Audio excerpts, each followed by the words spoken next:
¿tú vas a presentar ese cacharro ante inversionistas? Devuélvelo al taller y no nos hagas el ridículo. El jefe humilló al chico del barrio pidiéndole que arreglara el prototipo frente a los inversionistas, pero lo que aquel invento reveló dejó sin palabras a todos. Bienvenidos a Relatos que Inspiran. Antes de comenzar, regálanos un like y suscríbete para no perderte historias que muestran que la dignidad puede más que las apariencias. Mateo tenía las manos manchadas de aceite y la risa fácil, pero no porque las cosas en su vida fueran perfectas, sino porque había aprendido a reír para hacer la carga más liviana.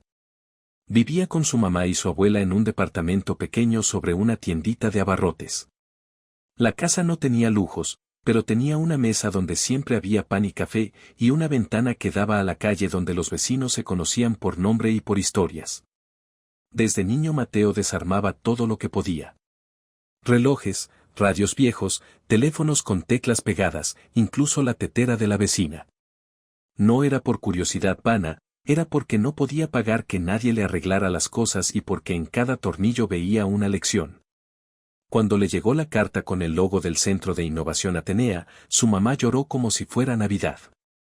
Era una beca completa para uno de los programas más prestigiosos de la ciudad. Mateo no lo podía creer.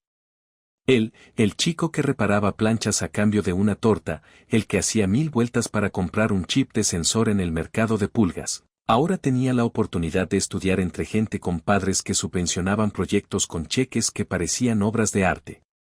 Caminó por primera vez por el umbral del centro sintiendo que hacía un viaje a otro país.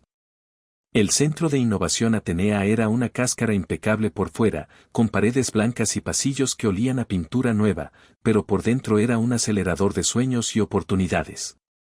Allí había impresoras 3D que parecían naves espaciales, salas enteras llenas de pantallas y mesas con herramientas sofisticadas. Sin embargo, Mateo sabía que los lugares hermosos también guardan jerarquías, y que la jerarquía rara vez mira hacia abajo. El director del centro se llamaba Álvaro Colder, pero todo el mundo lo conocía como el director. Era un hombre afilado, con traje siempre planchado y una sonrisa que nunca llegaba a los ojos. En los eventos, cuando hablaba de innovación, lo hacía en un tono que mezclaba orgullo y amenaza. Para la gente de la junta y los inversionistas él era la cara pulida del éxito. Para muchos estudiantes representaba la puerta que abría y cerraba oportunidades. La primera vez que Álvaro lo vio, Mateo estaba en el taller soldando una placa con paciencia de relojero, tratando de arreglar una válvula electrónica para el microfiltro de agua que hacía en casa. El director pasó por el pasillo, miró hacia la mesa de trabajo y comentó con la suficiencia de quien tiene mucho que perder y nada que aprender. Ese proyecto de low cost le queda grande, dijo sin levantar la vista. Con ese tono se quedó flotando un rato, suficiente para que varios grupos en la sala bajaran la voz y las miradas se posaran en Mateo como si fuera una curiosidad del zoológico. Mateo bajó la cabeza y continuó soldando. Ese momento quedó registrado como si fuera una prueba más de que en ese lugar la humildad era una virtud decorativa. Mateo había llegado a la Atenea con algo más que ganas. Traía en la mochila un prototipo hecho con piezas rescatadas de la basura tecnológica y con él traía una idea en la que había trabajado por meses. Su invento no era glamuroso, no era elegante, no brillaba en las fotos promocionales del centro. Era un purificador de agua barato capaz de detectar y filtrar contaminantes industriales comunes, especialmente metales pesados y partículas finas, usando sensores adaptados y cartuchos fáciles de fabricar. Para Mateo era vital porque en su colonia varias familias habían sufrido enfermedades inexplicables. Él había visto al hermano de una amiga con erupciones que no se iban, había visto niños con tos persistente y no podía aceptar que lo normal fuera acostumbrarse a ese dolor. En el taller Mateo trabajaba silencioso. No quería que le dijeran que su proyecto era bueno porque prefería demostrarlo con resultados. La señora Rosa, la encargada de herramientas, le notaba la dedicación y de vez en cuando le prestaba alguna pieza rara. Él la agradecía con pan recién hecho o con pequeñas reparaciones que le evitaban gastos a ella. El resto de los estudiantes lo miraba con mezcla de curiosidad y distancia. Algunos lo saludaban por el pasillo, otros no podían disimular que su presencia no encajaba con las mesas bonitas y los logos pulcros de las presentaciones. El director Álvaro alimentaba una cultura donde la estética y el contacto con la industria importaban más que la fatiga de buscar soluciones en la periferia. Él recibía a los inversionistas con paciencia teatral y les ofrecía proyectos brillantes con números redondos. Con el tiempo la atención de los donantes se había convertido en la religión del lugar. Lo que no convenía a esa religión, lo que la cuestionaba o la embarraba con la realidad de fuera, era molesto. La oportunidad de humillar a Mateo llegó en un formato que parecía inocente para todos menos para el director. Era la presentación trimestral ante los inversionistas. Los proyectos más prometedores iban a mostrarse bajo la etiqueta de innovación social. El evento siempre tenía un protocolo impecable y una cobertura mediática. Álvaro quería que fuera un desfile de victorias. Cuando escuchó hablar del invento de Mateo no tardó en sonreír con esa forma fría de quien tiene un plan. Hicimos un gesto para que presente el proyecto inaugural, dijo en voz baja, con la intención de que todo el auditorio escuchara. Si ese invento funcionaba ante los ojos de los inversionistas, fabuloso. Si fallaba, sería una prueba pública de la fragilidad de los proyectos nacidos fuera de las líneas oficiales. El día del evento, el auditorio estaba lleno de trajes caros y cámaras que olfateaban una buena historia. Mateo llevaba a su equipo en una caja de cartón, lo más discreto posible. Su corazón latía como un tambor en la noche. Antes de subir al escenario, la profesora encargada de los proyectos comunitarios se le acercó con una sonrisa que tenía miedo y esperanza mezcladas. Confío en ti, le dijo. Hazlo como siempre lo haces. Mateo asintió. En el interior sabía que eso no iba de orgullo personal, iba de algo más grande, de la gente de su barrio y de aquellos que creerían que su salud valía algo. Cuando lo llamaron al escenario, el director le dedicó la sonrisa que no alcanzaba los ojos. Presenten al proyecto que nos hizo tanta gracia, anunció para la audiencia que ya olía a titulares. En el fondo de la sala, algunas personas se rieron por la ocurrencia de que una máquina casera pudiera competir con equipos profesionales que costaban miles. Mateo sintió el frío de las miradas, pero respiró profundo y empezó a explicar de forma sencilla cómo funcionaba su purificador. No habló con tecnicismos, habló con imágenes de la taza de agua en la casa de su abuela, de los niños que jugaban en la calle cuando llovía y que más tarde tomaban agua del pozo comunitario. Al demostrar el funcionamiento, su prototipo no solo filtró el agua, también mostró lecturas en tiempo real de la presencia de plomo y partículas que excedían los límites saludables. Las gráficas aparecían en la pantalla y los murmullos comenzaron a crecer. En la primera fila, un inversionista frunció el ceño mirando los números. Esto no es lo que pedimos, murmuró alguien. El director palideció un poco, pero intentó recuperar el control con su habitual compostura. Entre el público se sintió la incomodidad de quien oye algo que echaba por tierra los discursos cómodos de la campaña institucional. Mateo mantuvo la calma y explicó que era una solución sencilla, escalable y barata, pensada para que un barrio entero pudiera acceder a agua segura sin depender de grandes inversiones. La reacción fue mixta. Algunos padres y asistentes se pusieron de pie, conmovidos por la posibilidad real de proteger a sus hijos. Otros, sobre todo los que vestían trajes caros, miraban a Mateo con la molestia de quien se siente expuesto. Álvaro trató de apagar el entusiasmo con una frase que pretendía ser magnánima. Es un proyecto interesante, pero necesita supervisión profesional y recursos, dijo casi con desprecio. Mateo asintió, lo entendió como quien reconoce una sentencia disfrazada. Después del evento comenzaron las pequeñas represalias. Unos días más tarde, las piezas que Mateo había dejado en su casillero para los ensayos aparecieron esparcidas y algunas dañadas. Las lecturas de su último prototipo desaparecieron del servidor del centro. Incluso llegaron rumores de que su proyecto era una copia hecha por otros. Era la estrategia sutil de quien no discutía ideas, sino que prefería enlodar nombres. Mateo sufrió la incomodidad de sentir que alguien intentaba trazar una línea que dijera dónde debía permanecer. No respondió con escándalo. Sabía que las guerras de poder a menudo se jugaban con insidias pequeñas que parecían insignificantes, pero que pueden matar una iniciativa desde adentro. En las semanas siguientes Mateo siguió trabajando en silencio. No se encerró en la tristeza, se encerró en la tarea. Volvió a comprar sensores en el mercado de pulgas, desoldó algunas piezas de viejos celulares y armó nuevos circuitos. Su taller se volvió nocturno en su propia casa, donde su abuela le preparaba sopas y le hacía compañía mientras él calibraba sensores. Ella no entendía del todo qué hacían las lecturas, pero sí entendía que su nieto buscaba algo que fuese mucho más que un invento. Le llamaba hijo del barrio eterno, porque Mateo llevaba en la mirada algo indestructible. La injusticia no venía solo de Álvaro. Algunos compañeros que habían mirado con curiosidad, empezaron a mirar con distancia por miedo. La cultura del centro premiaba la prudencia con los poderosos. Sin embargo, no todos cedieron. La profesora encargada y un par de docentes que habían visto el trabajo de Mateo, empezaron a conspirar con él en voz baja. No éramos nosotros contra el centro, decía la profesora, éramos el centro cuando el centro olvida para quien funciona. Juntos decidieron organizar una presentación alterna, un encuentro abierto en el patio trasero del Atenea, donde el diseño no tendría que pedir permiso a la estética de los inversionistas. La idea era sencilla y peligrosa. Si el poder no quería ver la necesidad real, la mostrarían frente a la gente que sufre, con sensores que emitieran datos en tiempo real.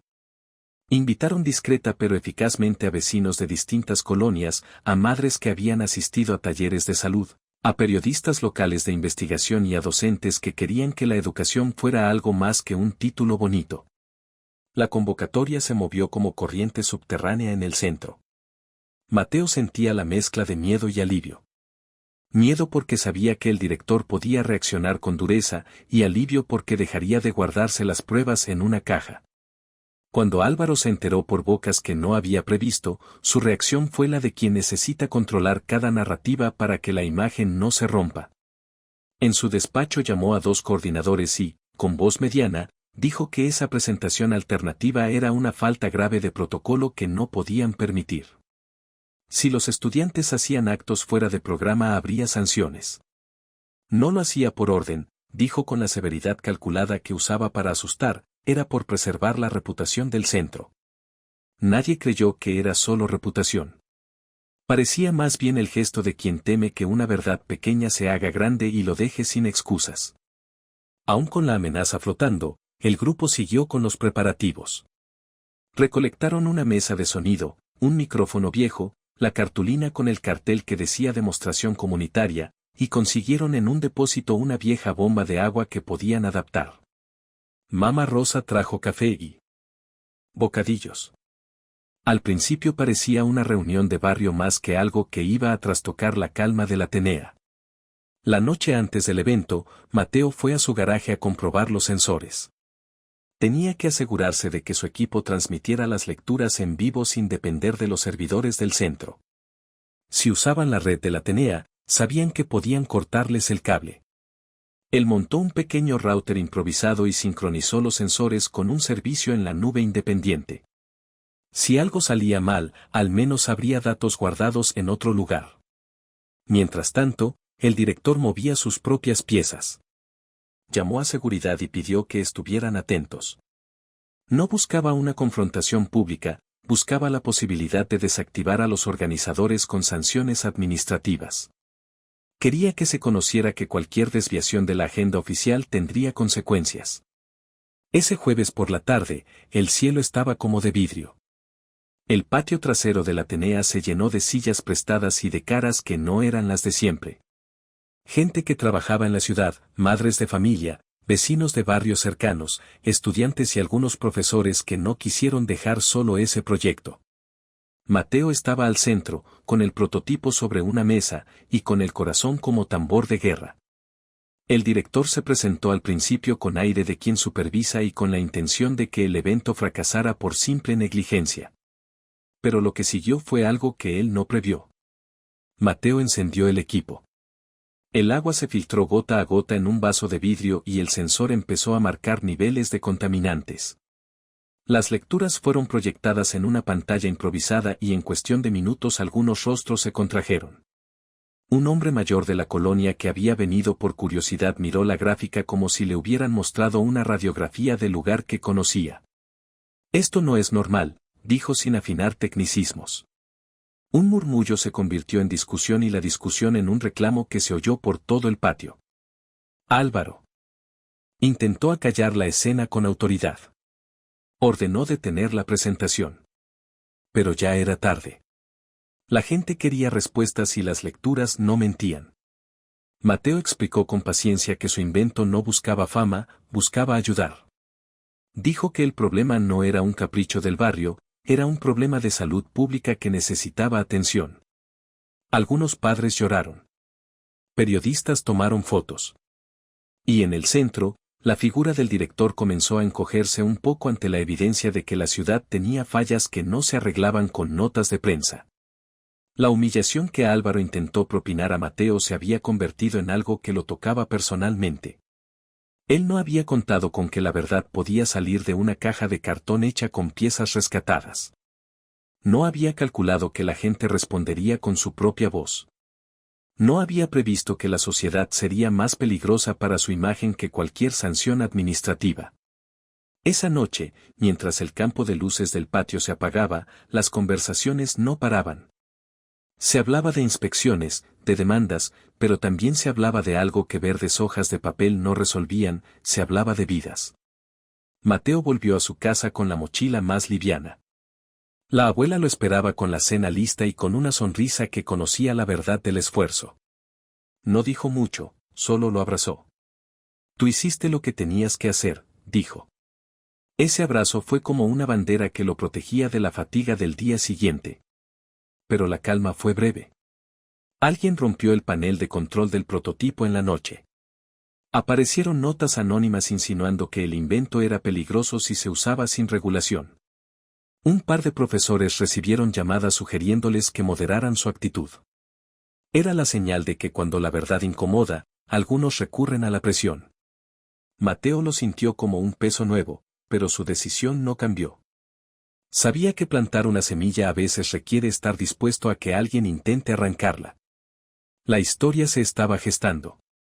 Había dos fuerzas que se contradecían con intensidad. Por un lado la voluntad de unos cuantos que buscaban que la tecnología fuera para proteger vidas, y por el otro la defensa de una reputación que prefería tapar problemas antes que resolverlos. Mateo, con sus manos manchadas de aceite, su prototipo, y la certeza del barrio, se encontraba en el centro de ese choque. Él ya no era solo un chico que repara cosas.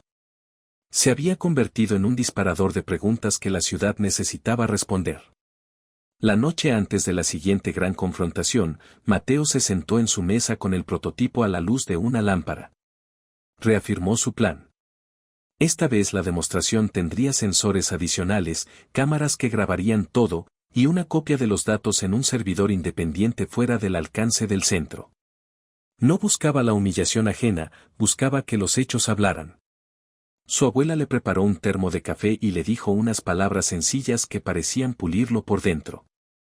Si todo sale mal, me tienes a mí, le dijo con voz firme. Esa seguridad fue más poderosa que cualquier cheque.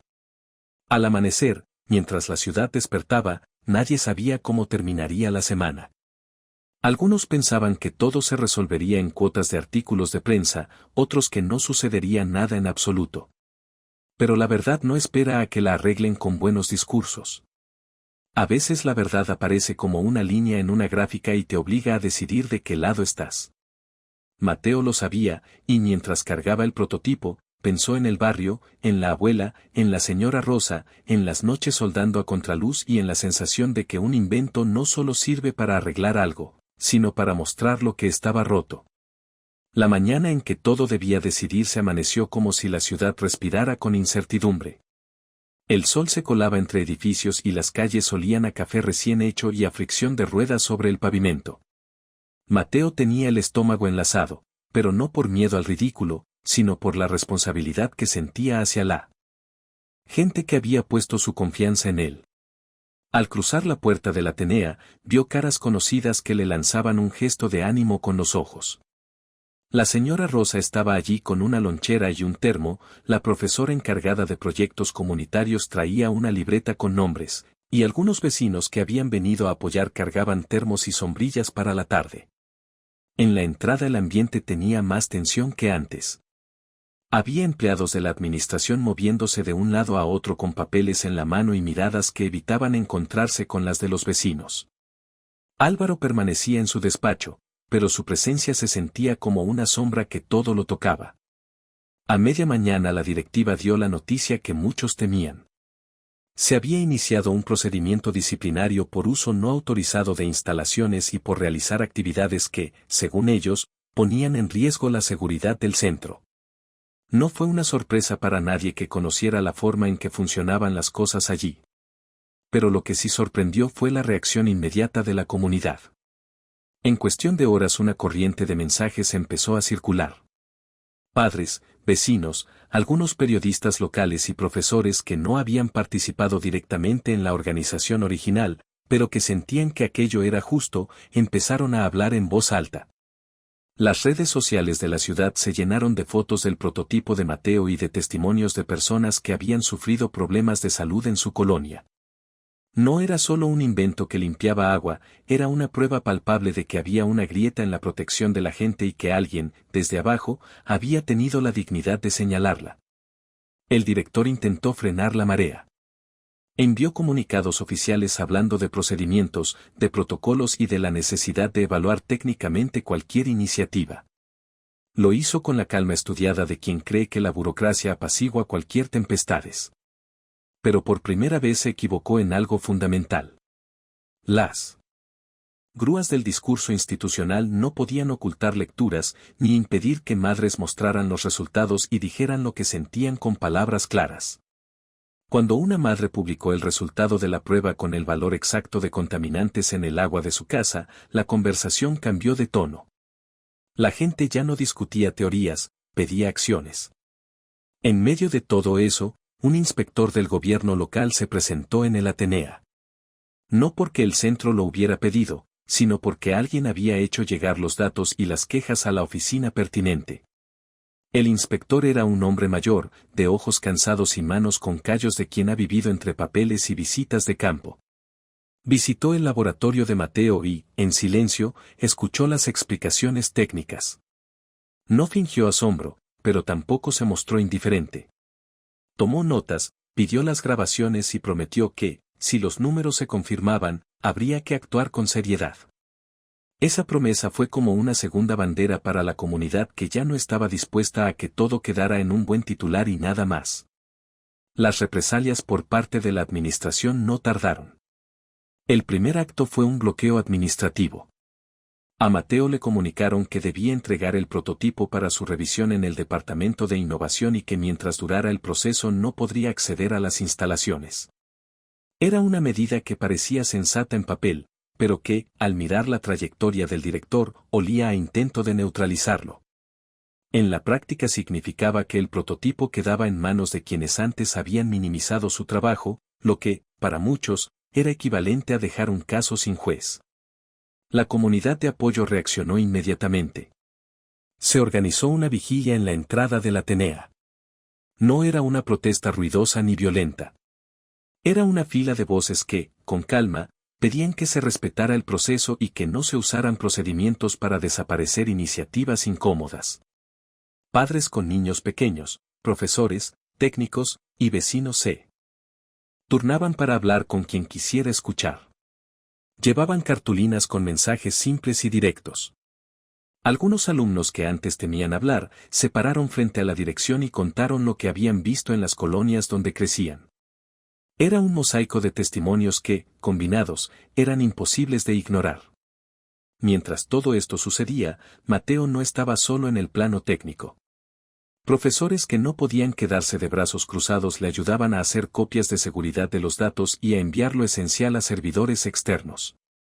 Una guardia de copies and stores se convirtió en la base de datos de la resistencia. El protocolo que Álvaro había invocado era técnico, pero la forma en que lo quiso aplicar tenía una intención política. Lo que los docentes estaban haciendo era simple y prudente. Aseguraban que la evidencia no se perdiera si alguien intentaba borrarla. Por la tarde se programó la primera reunión formal con el inspector. Álvaro la pidió en su despacho y seguro creyó que tenía el control. La sala de reuniones olía a madera y a papeles recién impresos. Había té servido en una bandeja y todo parecía coreografiado para dar la imagen de institucionalidad. El inspector llegó puntual, con los documentos en mano y con la calma de quien ha escuchado muchas historias. Comenzaron las explicaciones. Álvaro habló primero, con tono moderado y con recursos retóricos pensados para ser convincentes. Habló de protocolos internos, de seguridad, de responsabilidad legal, y de cómo cualquier proyecto debe pasar por un filtro antes de exponerse. Su discurso era pulcro y resultaba persuasivo para quienes no tenían más información. Entonces la profesora encargada de proyectos comunitarios solicitó la palabra. Con voz firme relató desde el principio cómo se había gestado la demostración, por qué cada paso había sido necesario y cómo la comunidad había pedido justamente que se mostrara evidencia. Trajo impresos con firmas y correos que demostraban un flujo de comunicación que no era improvisado. No era un acto de rebeldía sin causas. Era una acción responsable de gente preocupada por su salud. El inspector consultó. Miró las gráficas que le habían entregado. Hizo preguntas técnicas y los docentes respondieron con claridad. Mateo explicó con la sencillez que lo caracteriza cómo funcionaba el sistema y por qué necesitaban actuar rápido para que no se repitieran exposiciones dañinas. La reunión dejó a varios en silencio. No fue una sentencia, pero sí un claro aviso. El inspector manifestó que en caso de confirmarse las lecturas había que hacer intervenciones regulatorias en las zonas afectadas y que el centro debía cooperar con la investigación. Al presentar aquella posibilidad, la tensión se transformó en un murmullo que nadie pudo sofocar. Para Álvaro la posibilidad de una intervención externa representaba una pérdida de control. Para la comunidad significaba por fin la posibilidad de respuestas concretas. Esa misma noche ocurrió algo que subió la temperatura de todo el conflicto. Un reportero independiente publicó en su plataforma un video que mostraba la vigilia, testimonios de vecinos y una breve entrevista con Mateo. En el video se veía a personas llorando por la salud de sus hijos, se mostraban gráficos y se escuchaba la voz del inspector diciendo que se necesitaban más pruebas. El video se hizo viral en pocas horas. Algunos medios locales, que antes habían mirado con distancia, comenzaron a preguntar por declaraciones oficiales. Las redes explotaron con mensajes de apoyo y demandas de acción. La voz de la periferia que antes era apenas un rumor, ahora se oyó claramente en la ciudad. La reacción de Álvaro fue intentar disolver la tensión con gestos estratégicos. Convocó una rueda de prensa en la que destacó la importancia de la investigación técnica y prometió colaboración con las autoridades. En el fondo lo que buscaba era tranquilizar a los inversionistas. Pero la rueda de prensa fue percibida por muchos como un intento de controlar la narrativa en lugar de enfrentar el problema que el prototipo había señalado. La contradicción era visible. Hablar de procesos y al mismo tiempo impedir el acceso a la evidencia no casaba bien para quien observaba con ojos críticos. Mientras tanto el barrio de Mateo se movía con una sensación nueva. Algunos inspectores visitaron fuentes de agua y tomaron muestras. Se activaron protocolos de salud pública que antes solo existían en papeles. Centros comunitarios que habían recibido talleres y charlas gracias a la Atenea, pero que no tenían recursos permanentes, empezaron a recibir atención. Era un movimiento lento, pero era real. En las mesas de las casas se discutía la posibilidad de exigir que se repitieran las mediciones de manera independiente. Las familias organizaban asambleas para decidir los pasos a seguir. Ya no se trataba solo de un invento, se trataba de justicia ambiental. El conflicto escaló cuando, en la madrugada, alguien intentó entrar al laboratorio donde se guardaban las piezas de Mateo. Al llegar descubrieron el cerrojo forzado y algunas cajas revueltas. No se robaron todo, pero sí lo suficiente para que alguien pensara que era un sabotaje destinado a sembrar dudas. La noticia corrió como pólvora. Comprendieron que el problema no solo era técnico, también era político. La posibilidad de que quien se sentía amenazado intentara reducir la evidencia estaba en el aire. Eso incendiaba la convicción de quienes apoyaban a Mateo. Ya no había riesgo de ser acusados de paranoia cuando las pruebas físicas mostraban signos de manipulación. Se abrieron canales de denuncia y se pidió una investigación interna con custodio externo. La junta escolar que financia el Atenea empezó a recibir cartas y llamadas de personas que pedían transparencia.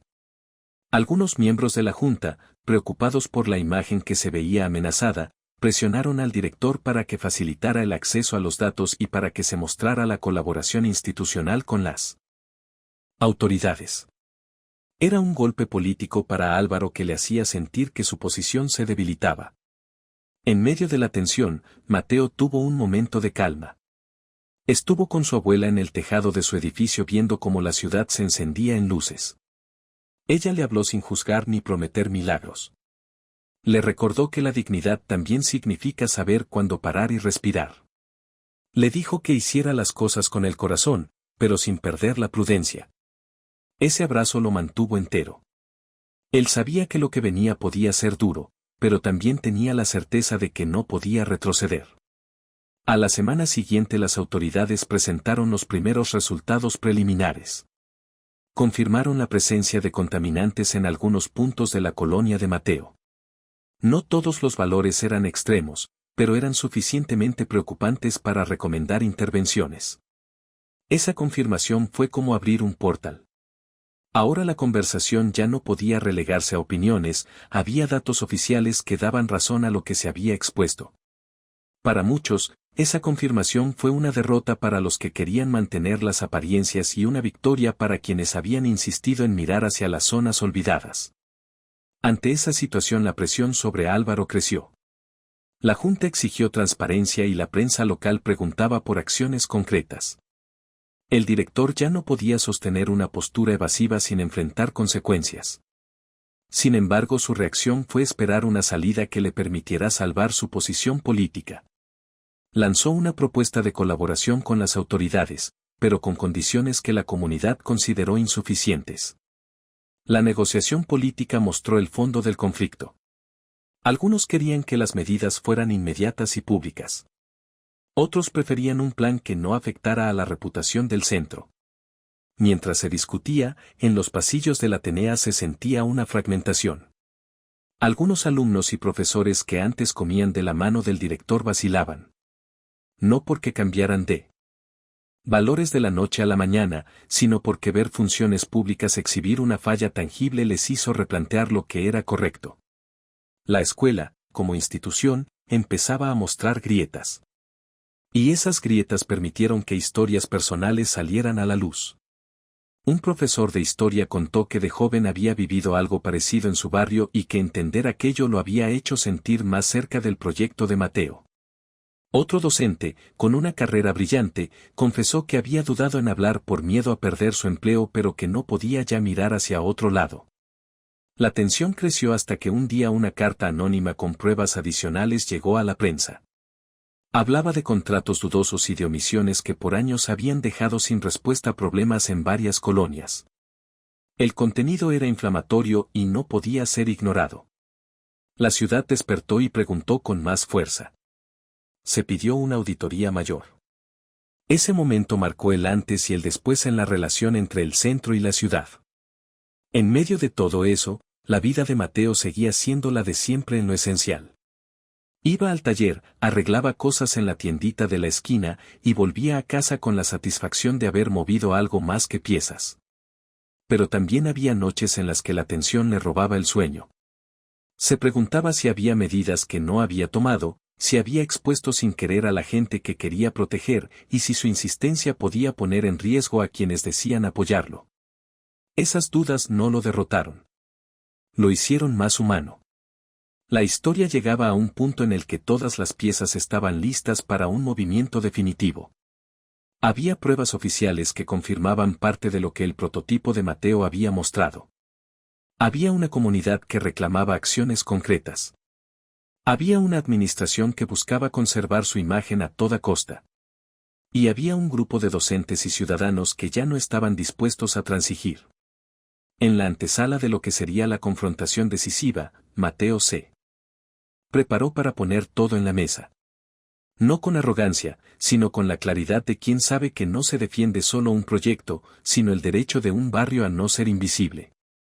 La mañana de la audiencia pública se sintió como el primer día de clases, pero con todos los nervios multiplicados. El salón del ayuntamiento se llenó desde temprano. Había madres con pañuelos, chicos que llevaban cuadernos llenos de preguntas, profesores con carpetas y vecinos que tenían la mirada encendida por algo más que curiosidad. Mateo llegó acompañado por la profesora encargada y por la señora Rosa, que no se perdía nada. Su abuela no quiso ir a la ciudad, dijo que lo vería después en casa, pero le mandó un pan envuelto y un beso que Mateo guardó en el bolsillo del pantalón. En el estrado Álvaro se veía tenso. Los trajes ya no ocultaban la fatiga. Había ensayado su discurso donde repetía la palabra protocolo como si fuera un amuleto que bastaba para arreglar cualquier cosa. Pero esta vez la sala no estaba llena solo de gente que respira con comodidad. Estaba llena de testimonios y de pruebas técnicas que habían salido de manos humildes y de laboratorios improvisados. Los inspectores presentaron las mediciones oficiales y hubo un silencio que pesó como roca cuando se contrastaron con las lecturas del prototipo de Mateo. No eran cifras que se pudieran ignorar con una sonrisa. Uno por uno, vecinos subieron al micrófono y contaron historias que a cualquiera con una chispa de humanidad le partían el pecho. Una madre habló de su hija que se enfermaba cada vez que llovía y de las visitas al médico que nunca lograban una respuesta clara. Un vecino mayor contó cómo había aparecido una erupción en la piel de su nieto y de cómo desde que se hicieron las mediciones la comunidad empezó a entender que no era coincidencia. Las voces no buscaban venganza, pedían acción. Y cuando pidieron que se hiciera una limpieza, que se revisaran las fábricas próximas y que se dieran soluciones de fondo, la sala entera aplaudió sin aviso. La intervención del inspector fue directa. Explicó que había suficientes indicios para abrir una investigación ambiental y que la autoridad local tenía la obligación de actuar. También dijo algo que cambió el tono de la audiencia. Mencionó que la colaboración de los ciudadanos, con datos y con disposición para ayudar, aceleraba los procesos y que el ingenio popular no era un estorbo sino un complemento estratégico. Fueron palabras que sonaron a victoria para quienes habían trabajado en la sombra los últimos meses. Álvaro intentó defenderse con el argumento de que se había actuado conforme a procedimientos internos, pero la evidencia no encajaba con sus explicaciones. Las grabaciones que los profesores y vecinos habían guardado mostraban el intento de bloqueo, los mensajes anónimos y las manipulaciones en el laboratorio. La junta que supervisa el Centro de Innovación Atenea pidió explicaciones y le recordó a Álvaro que la imagen institucional no puede estar por encima del bienestar de la comunidad. Fue un golpe político del que no pudo recuperarse en público. La consecuencia fue clara. La Junta decidió iniciar una auditoría interna y suspender temporalmente la dirección mientras se aclaraban los hechos. No fue una sentencia definitiva, pero sí un mensaje potente. Algunas manos aplaudieron, otras se secaron las lágrimas, y Mateo sintió que la presión que había cargado en el pecho se aflojaba un poco. No era venganza, pensó. Era justicia. Y eso se sostenía distinto. Esa misma semana llegaron invitaciones de todos lados. ONG que trabajaban con agua y saneamiento, universidades que querían replicar el prototipo en laboratorios, y hasta una empresa que ofrecía recursos para manufacturar cartuchos de filtrado a escala sin imponer condiciones que alteraran el espíritu original del proyecto. Mateo estaba abrumado. Por primera vez se dio cuenta de que su invento tenía alcance, y con alcance venía responsabilidad. No quería que su proyecto se convirtiera en otra cosa que repetía la lógica de siempre, donde el beneficio se concentra y los de siempre siguen siendo los de siempre. Se organizó una reunión con posibles aliados. Mateo escuchó, preguntó, y fijó una regla que fue recibida con respeto. No quería que su barrio fuese explotado como laboratorio humano. Si había acuerdos debía haber control ciudadano, acceso a información pública y la promesa de reparar daños cuando se confirmaran responsabilidades. Fue una decisión madura que sorprendió a muchos.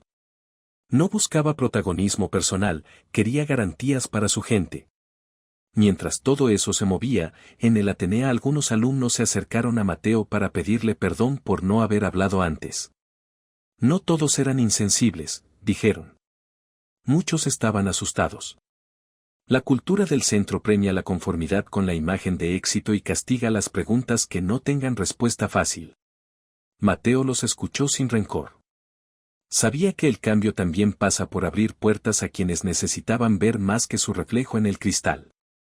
La investigación institucional sacó a la luz varios contratos con proveedores que no tenían la trazabilidad adecuada. Documentos mostraron que había compras innecesarias y que se había priorizado el gasto en eventos y apariencias. Fue un escándalo menor en comparación con el problema ambiental, pero suficiente para que la Junta tomara medidas. Algunas personas de la administración fueron llamadas a responder. Más que celebraciones, el ambiente requería vigilancia y compromiso real. La ciudad no podía pasar del clamor a la indiferencia en 2 semanas. Al mismo tiempo los inspectores diseñaron un plan conjunto con la comunidad. Se establecieron puntos de muestreo permanentes, se dispusieron turnos de vigilancia ciudadana y se programó un plan de intervención para remover contaminantes de zonas clave. El prototipo de Mateo sirvió como evidencia inicial, pero el paso siguiente fue la implementación técnica por parte de equipos especializados. Aquí apareció la mano de las ONG y de la universidad que ofreció laboratorios y peritos para certificar los resultados. Fue un trabajo de red con mucha menos glamour que las fotos de inauguración, pero con mucha más eficacia. La vida de Mateo no volvió a la normalidad del todo.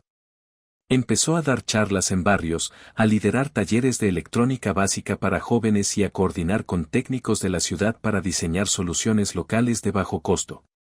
Su rostro apareció en notas de prensa, sí, pero él prefería estar en los talleres, con las manos manchadas de aceite y con el ruido de la soldadura.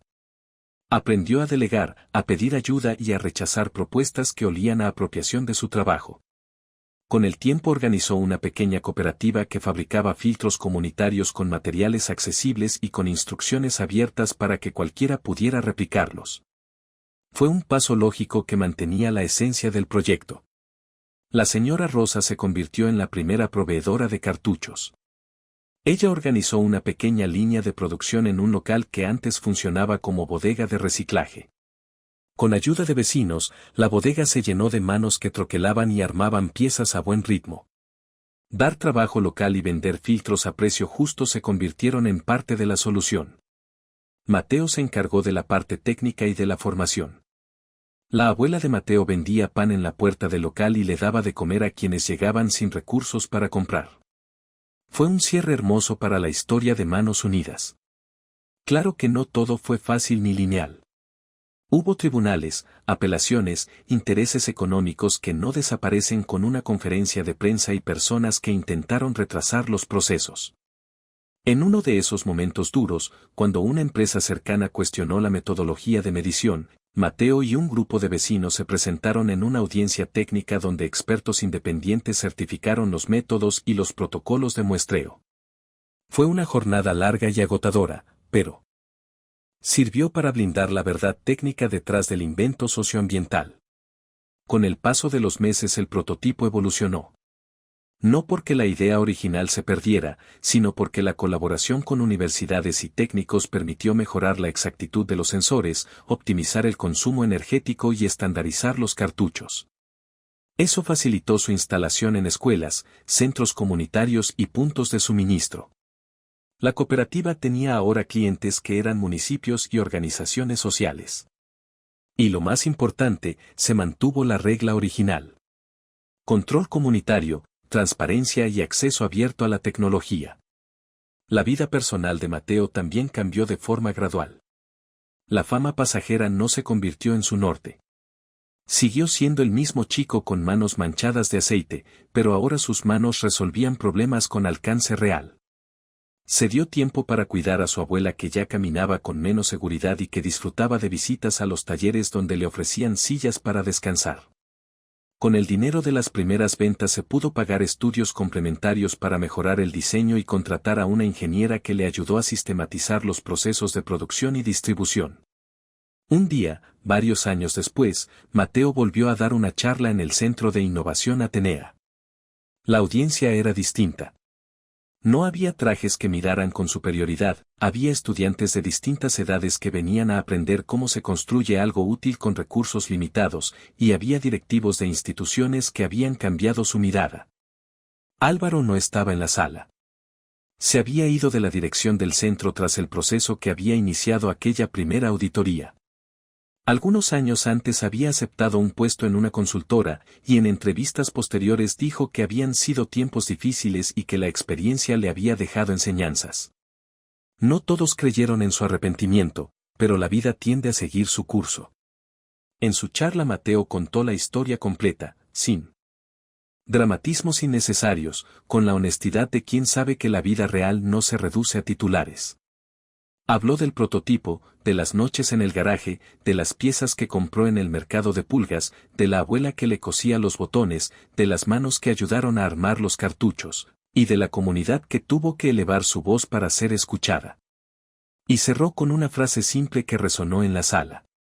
Dijo que la tecnología es buena cuando sirve para devolver dignidad y no para venderla en paquete de lujo.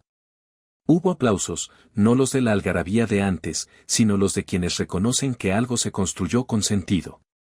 La cooperativa creció hasta convertirse en una pequeña empresa social que operaba en varias ciudades. No fue sin esfuerzo ni sin críticas. Mantener principios en un mercado que presiona por escalar rápido nunca es sencillo. Pero desde el comienzo se trazó una ruta.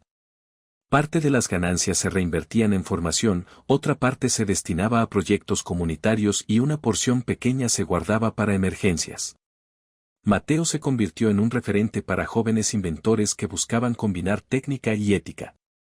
Daba talleres, asesorías y participaba en mesas donde se discutía política pública de agua y saneamiento. En lo personal, el cambio más profundo quizás fue en la gente del barrio. La sensación de invisibilidad que tanto pesaba fue reemplazada por una identidad compartida. Las familias se organizaron para cuidar los puntos de muestreo, denunciar irregularidades y exigir mantenimiento de infraestructuras.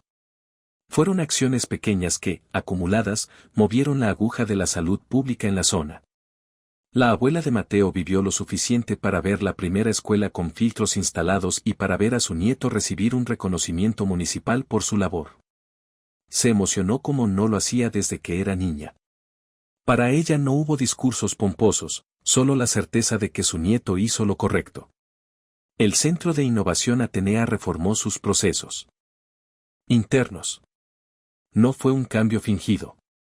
Nuevos protocolos de transparencia, la creación de un consejo ciudadano y la obligación de publicar contratos y resultados se convirtieron en prácticas que cambiaron la cultura.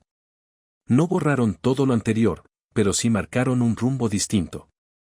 Algunos profesores que habían callado por miedo ahora participaban activamente en proyectos sociales que antes no se contemplaban. La institución aprendió a mirar para afuera y a no confundir brillo con valor. En una escena que Mateo recuerda muchas veces, volvió a sentarse en el taller de la señora Rosa para arreglar una plancha que tenía una historia larga. Mientras soldaba, llegó un muchacho que le trajo un reloj roto. Era un adolescente del barrio con manos inquietas. Lo sentó y le dijo con la paciencia que dan las horas de trabajo compartido. Ven, te enseño lo básico. Y lo enseñó. Fue un acto pequeño, pero para Mateo significó la continuidad de todo lo que se había construido. Porque lo que había pasado no era un caso aislado. Era una lección que se podía multiplicar. Con el tiempo la historia de Mateo se volvió una especie de manual para quienes querían transformar problemas públicos en soluciones colectivas. No como fórmula mágica, sino como ejemplo de paciencia, ética y trabajo comunitario. Su nombre apareció en artículos, en ponencias y en llamadas para colaborar. Siempre rechazó la idea de hacer de su vida un espectáculo.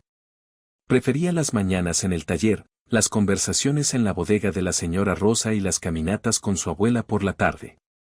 En la última escena de este capítulo, que no es final definitivo porque las historias siguen, vemos a Mateo y a su abuela sentados en el umbral de su casa. La ciudad al fondo late con sus novedades, con sus obras y con sus problemas que no desaparecen nunca del todo. Ella le mira y le toma las manos que siguen teniendo restos de soldadura. Mateo le cuenta que han conseguido recursos para llevar los filtros a otras colonias y que la Cooperativa abrirá un centro de formación técnica para jóvenes. La abuela le sonríe y le dice que lo sabía. Tú siempre supiste arreglar lo que parecían cosas rotas, le dice con voz suave. Mateo aprieta su mano y piensa en todas las veces que dejó de dormir por resolver un circuito. Piensa en las noches en que la ciudad parecía no escuchar y en las ventanas donde la gente no podía confiar. Piensa en lo mucho que cambia cuando quienes sufren se organizan para exigir verdad. La cámara se aleja, como en una película que cierra una secuencia. Se ve el patio con mesas donde chicos y chicas montan circuitos, a la señora Rosa repartiendo pan y una fila de cartones con filtros listos para ser instalados en escuelas. No es una imagen perfecta y no pretende serlo. Es una imagen que muestra trabajo, comunidad y la certeza de que lo que se construye con sentido dura. Mateo, con sus manos manchadas de aceite y con la sonrisa de quien sigue aprendiendo, mira al horizonte y siente que la dignidad siempre fue la mejor herramienta para transformar el mundo.